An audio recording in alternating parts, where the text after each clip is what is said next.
We had a disaster in Meron. Meron is where Rabbi Shimon is buried, and 45 people died in the day of Rabbi Shimon, at Rabbi Shimon, which is it's a spiritual shock for everyone. And when we hear everyone talking and what's the lesson of it, and here it's in this portion. Sorry, the portion of Behar. If you really read the parasha, first of all, it starts with the Shemitah, the dropping of the land, which is the biggest restriction ever. And we're going to talk a lot about it today. But just to pay attention, because we were talking about in Rabbi Shimon that it's a time that we all really need to be together, and it doesn't matter what is the opinion of the other person. Is to be able to know who we are, to know our values, and to set ourselves free from pain, basically. And when we set ourselves from pain, because if someone else do not agree with us, it's awakening something within us that we don't agree. And when we don't agree, that not agreeing creates some sort of pain within us that we are not willing to carry on ourselves. And when we are not willing to feel the pain, we're always going to be reactive to what happened outside of us. And it can be something small like opinion, right? Like people take it personally. Like if let's take the vaccination, I'm against vaccine or I'm pro-vaccine, but you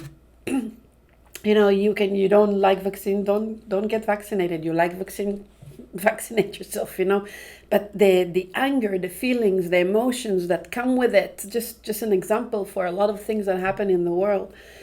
And here in this portion, after he's talking about the Yovel, he's talking a lot about the people of Israel together.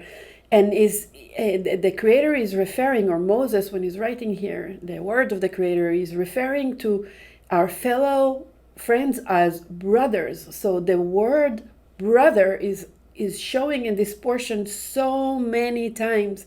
And the Torah is not talking about physical brother, it's talking about brothers, as part of community, as part of everyone together. And if you really read this parasha, there's so many. I was marking every time there is the word brother. If your brother will be sold for a slave, you will try to save him. If your brother will fall, you're going to have to try to help him to get up of this fall. And you should never sell him, and you should never have a slave, and you should never, if you lend money to your brother, you're not going to take interest from him, because you need to help him, because if he fell, it's your job to make sure he's standing up on his feet. And again, brother is like so many times when it says brother here, all over this portion. And I think that's one of the things that we can connect in this portion, is that we can look at each other as brothers, because I have a brother that has a lot of problem, but it doesn't matter how many problem he has or how many time he fail. I'm his sister, so I'm always going to get up and help him. I'm not going to say, you know what, why don't you I'm just going to ignore him because he's my brother, right? And if we're going to be able to look at each other as brothers and sisters, it will be easy for us, to be there for each other. And even if we have different opinions and if we don't agree with one another, we don't need to bring it to a place of anger and to a place of hate and to a place of that we can create chaos, that our brothers are dying because of that. So in that say, I just want to say that at the beginning, to remember, we're still during the Omer, and we remember the 24,000 student of Rabbi Akiva that died because they didn't respect each other. We spoke about respect in length in the last week. To remember to respect, we don't really need to love everyone, but we definitely need to respect each other. And I'm wishing all of us, humanity, to come to a place that we can respect each other and each other's opinion, so we don't have to experience death anymore. And hopefully, redemption will come soon. And wishing everyone a fast recovery, and all the people who sick to be healthy. And God willing, we don't need to know any more chaos. So we are in the portion of Behar. And we also have on Tuesday the new moon of Gemini. And yet we know that we're not in a leap year, and the Gregorian calendar and the Kabbalistic calendar are way far from each other. So on May 11th, we're going to have the sun and the moon conjunct. Again, new moon is when the sun and the moon is in conjunction in the sign of Taurus. All right, and we know that Taurus is confidence. Taurus is the earth of the earth. So basically we are moving from Taurus, which is the earth of the earth, internal earth and external earth, into Gemini, which is internal air and external air, which is center column. All right, because we have every three signs. We have the Aries, the Taurus, and the Gemini, and then the Cancer. Every four basically is a quarter of the wheel. But we have the three elements, right? We have the three modalities. Sorry. So we have the cardinal, the fixed, and the mutable, which is Aries is the cardinal, the one that wants. It doesn't matter what he wants, as long as he wants. Desire. He's not even sure what's the desire that he wants, as long as he receives something, And the Taurus start to think, wait, what do I want? Oh, I want stability. Oh, I want money. Oh, I want relationship. And I'm talking about the desire of the body at the moment, right? This Aries, Taurus is what belong. It's the belonging. It's the values. It's like, what do I really want? It's settle down and to find out what do I really want. But sometimes, Taurus can be settle, I don't need much. I just need what I need around me. So sometimes they settle for less. Even Taurus has the energy to have everything. And then we're coming to Gemini, which is the center column. Okay, the center column, the air of the air, that we're going to find that way between the big desire that we want into, and the Taurus is like, yeah, this is what I want, this is not what I want, and sometimes go too much to the left. And that Gemini, this is the month that we're receiving the Torah, it's the air of the air, is definitely center column, that we figuring out what's really good for us.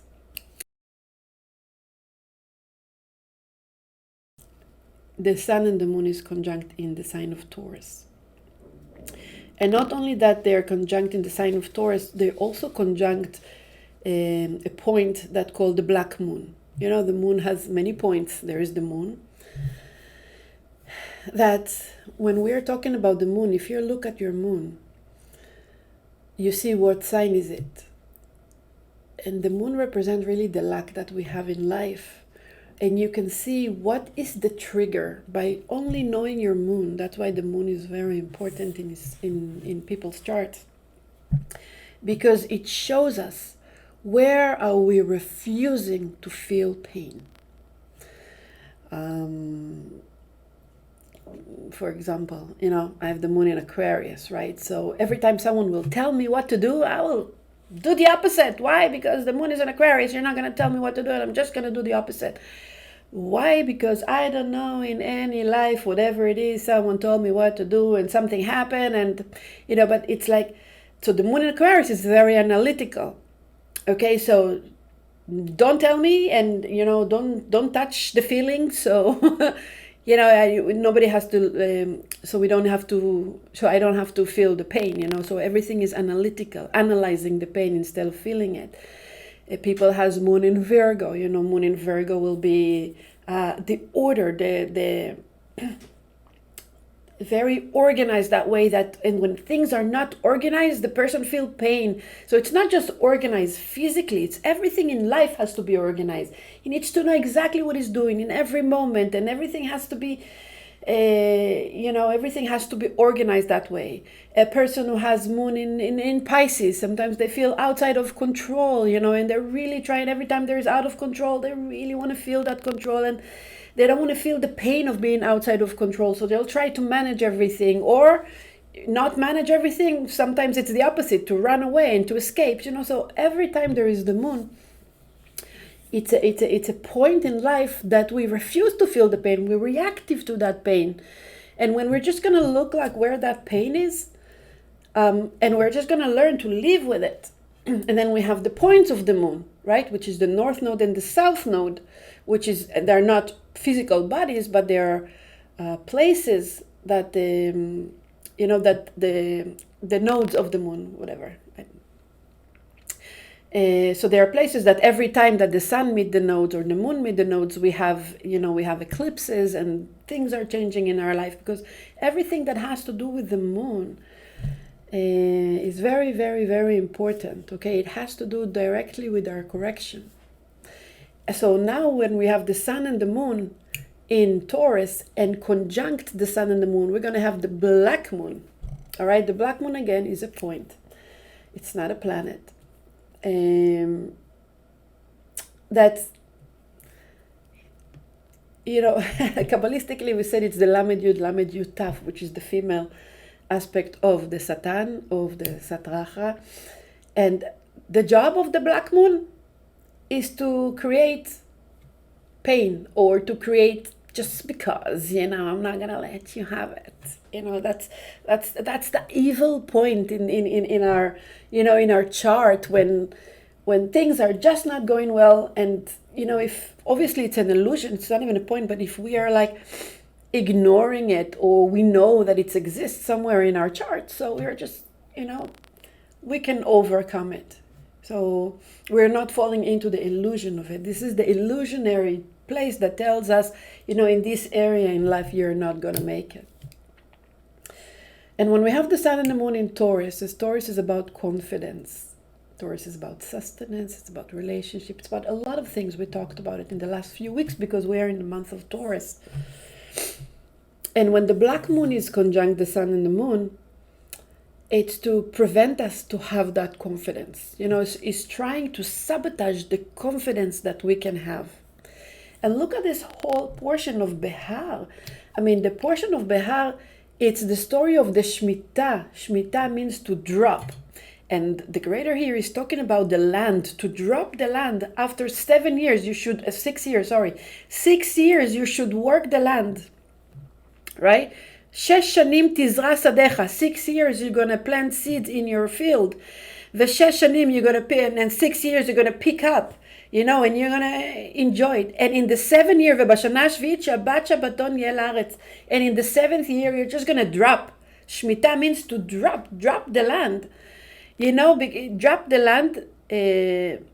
You're not going to plant seed in your field, and you're not going to pick up anything.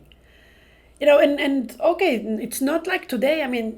Think about that time.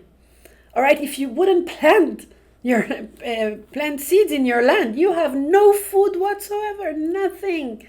So people lived by their lands. That's how they lived. And yet the creator is telling them, this is your sustenance. And in the 7th years, you're not going to do anything. And not only that, you're not going to plant any seeds or pick up anything. Everyone who's going to come to your field, if it's animals, if it's people, if it's poor people, anyone who, if your field by itself will grow something, your land is hefker. Everyone can go there. It's not your land at all. Everyone who can come and pick up something from your field can come and get it. And when you really read it, it's the ultimate restriction, ultimate confidence in the creator. Because he says, don't worry. Don't worry about it, because I'm going to make sure you're going to have enough. And yet, the confidence that that the people needed to have back then with the field. But it's obviously, the Torah is not a book of stories, and it didn't happen then. It's the ultimate certainty in the Creator. And it says in the Mishnah, it says, Kol mi sheyesh lo pat besalo, everyone who has food in his basket and is asking himself, what am I going to eat tomorrow? Ukatan emunah. It means he has no faith whatsoever in Creator. And at all of us, people are that believe, we believe, we study Kabbalah, we know there is Creator, we know the purpose of creation. I mean, we go to the deep of the secret in Kabbalah, and yet we have, that fear that maybe tomorrow we are not going to have.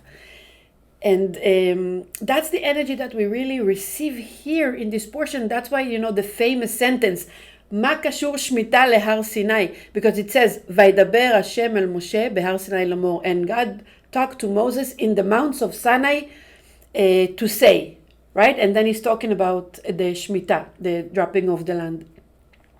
And many times, even in Israel, when we want to express something that has nothing to do with, like, what's the connection between this and this? What are you talking about?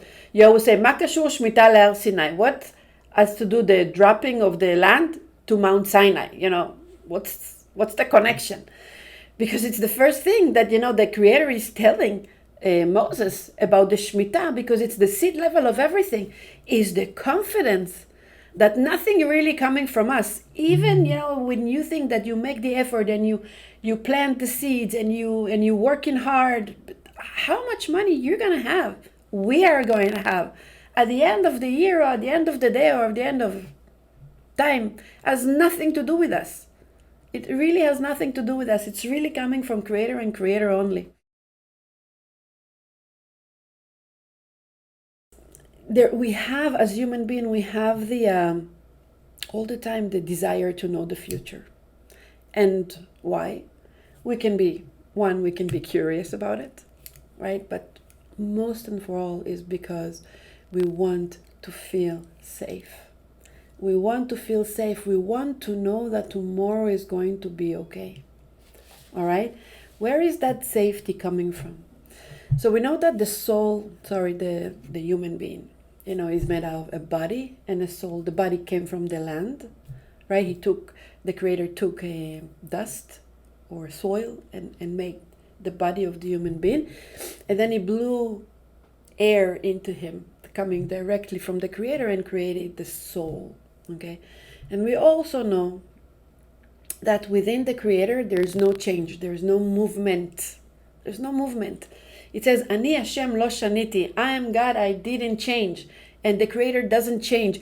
Even when we are talking about tzimtzum, when we are talking about that the light reduce itself, tzimtzem itself, right?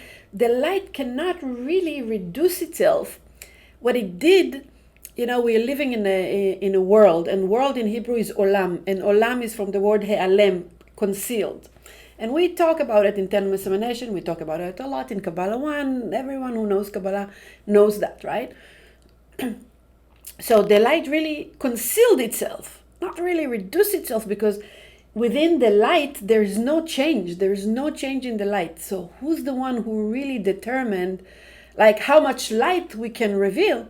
Is only the vessel, right? Is only us. We are the one who can determine how much light we can reveal in that world, in our life. So the soul coming from the Creator. So if the Creator is not moving, okay, there's no change within the Creator. This is where the soul is coming from. So what the desire of the soul really want?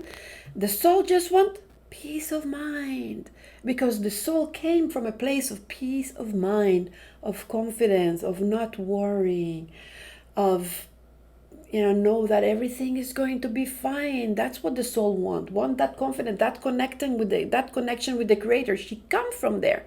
The soul come from a place that everything is, light. Everything is okay. Everything is complete. Nothing is lacking of anything.